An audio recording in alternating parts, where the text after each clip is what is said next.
Hello बच्चों, let's read the given question. The question says, is it possible for a particle to describe a curved path if no force acts on it?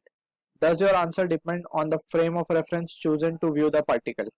So basically अगर हम इस question को carefully analyze करें, so let's suppose एक particle जो है straight line में move हो रहा है, alright, and अगर इसके ऊपर all of sudden एक force लगती है इस direction में as shown in the figure, so this particle will tend to bend in this direction. Alright, so ये curved path ले लेगा. So basically force is necessary to change the direction of the particle. और इस case में curved path पे उसे लाने के लिए we have to apply some force over here. Or this can also be understood by law of inertia, that is Newton's first law. Alright, so अगर statement पे उसके ध्यान दे Newton's first law के, so it states that body tends to move in a continuous state of motion or rest unless it is acted upon by an unbalanced force. Alright, जब force आएगी जब भी उसका state of जो motion होगा वो change होगा.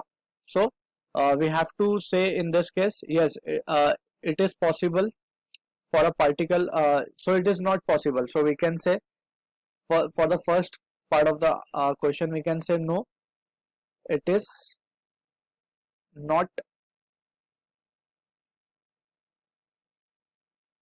possible to describe curved path without force.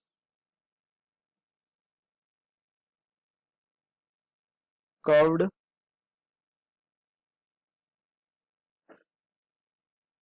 path without force. तो ये फर्स्ट पार्ट हो गया. अब सेकंड पार्ट की बात करते हैं. Does your answer depend on the frame of reference. So frame of reference वो चीज है जहां से ऑब्जर्वर मोशन को ऑब्जर्व करे. ऑलराइट, सो सेकंड पार्ट में अगर हम केयरफुली एनालाइज करें, लेट्स सपोज एक बॉडी है वो कर्व्ड पाथ में है फिलहाल. ऑलराइट, एंड ऑब्जर्वर जो है it is also moving along the curved path. Observer भी कर्व्ड पाथ में ही है. So we can clearly see कि ये ऑब्जर्वर के लिए ये बॉडी हमेशा ही रेस्ट पे है और we can say it will be in a straight line always. Alright, so यहाँ पे वी कैन क्लियरली सी कि क्वेश्चन में हमसे पूछा है does your answer depend upon frame of reference. So yes, it definitely depends upon the frame of reference, because जब मैं इसे उसी के फ्रेम से, दैट इज इन, अगर बॉडी यहाँ पे कर्व्ड पाथ में है, अगर मैं उसे उसी फ्रेम से देखूं जैसा we have shown it over here, so it will tend to see, मुझे ऐसा लगेगा ऑब्जर्वर को ऐसा फील होगा कि that object is in a rest, और we can say it is moving in a straight path with it.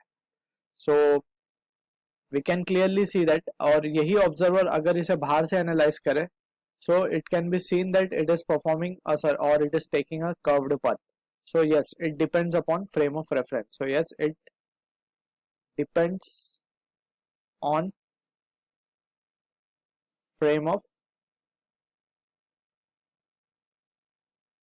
reference. So किसी के लिए यही motion straight हो सकता है या किसी के लिए यही motion curved भी हो सकता है. So I hope you understood it well. All the best.